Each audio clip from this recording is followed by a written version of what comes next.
Tere,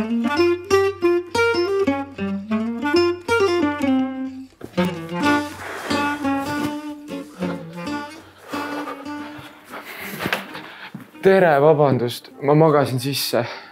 No mis teha ikka juhtub?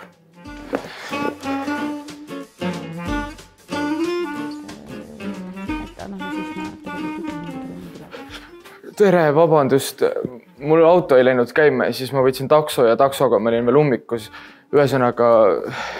Mati, sul juhtub viimasel ajal igal hommikul midagi. Sa võiksid vähemalt teada anda ja helistada, et sa ei tule või jääd hiljaks. Ma luban, et enam ei juhtu.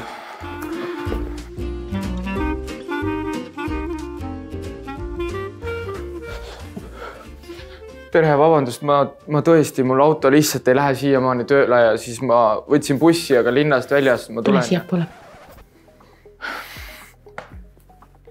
Mati, see on sellel nädalal juba 3. kord, kui sa hilined. Et see on täiesti vastuvõtmatu käitumine.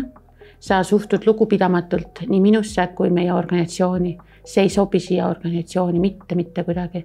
Mina olen võtnud vastutuse sinu eest, et sa käid siin, et sa oled siin õigel ajal ja sa teed tööd, mis sulle on kasulik. Aga niiviisi enam ei sobi.